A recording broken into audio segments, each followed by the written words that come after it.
If you love horror and mysterious stories, then subscribe now and stay with us, because tonight is going to be truly terrifying. So let's dive into the story.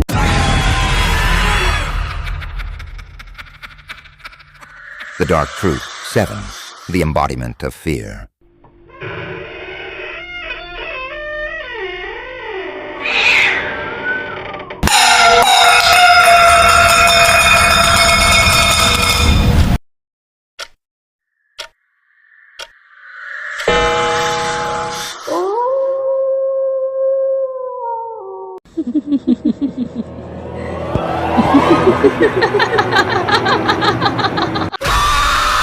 The last flute of Shimultala. In a remote village called Shimultala, life was simple and peaceful. Endless green rice fields stretched beneath the sky, bamboo groves swayed with the wind, and an ancient banyan tree stood at the center of the village. But on the western edge of Shimultala stood an abandoned house that everyone feared. The villagers called it the flute player's house. According to the elders, many years ago an old man lived there. He was a talented flute player whose melodies were so beautiful that people would stop their work just to listen. Every evening, his flute echoed through the village. Then, one stormy night, he disappeared without a trace. After that night, strange flute music began drifting from the abandoned house at midnight. Some believed it was the old man's restless spirit. Others warned that anyone who followed the sound would never return. Rafik, a fearless teenage boy from the village, refused to believe those stories. He thought they were nothing more than superstitions. One evening, he gathered his two best friends, Sajib and Milan. "We're going there tonight," Rafik said confidently. "Let's find out the truth." It was the night of the new moon. The sky was completely dark. A cold wind swept through the village as the three boys walked toward the abandoned house, carrying flashlights. As they approached, Milan suddenly stopped. "Do you hear that?" he whispered. A faint flute melody floated through the air. Sajib's face turned pale. "We should go back." But Rafik stepped forward. "It's probably someone trying to scare us."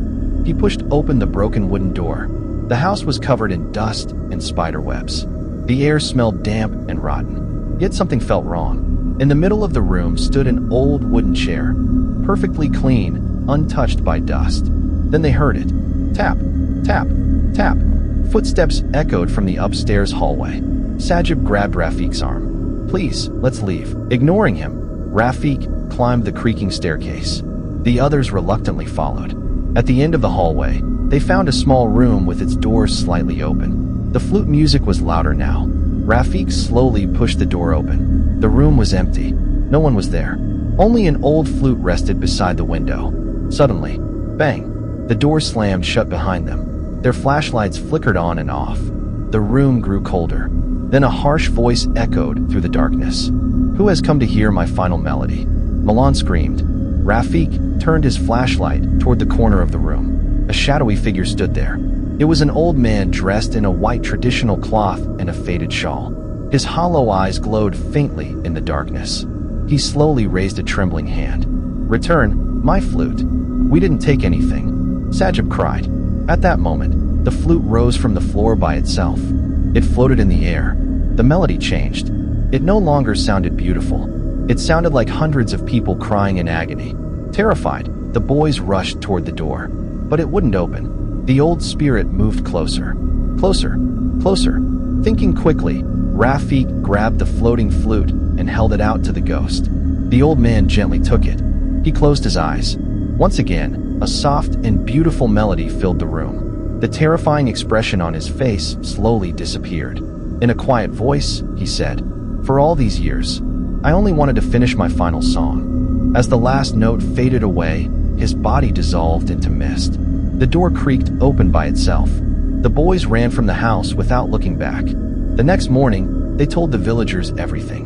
When the villagers entered the abandoned house, they found only one thing inside the room. An old flute, broken into two pieces. From that day on, no flute music was ever heard from the western side of Shimultala again.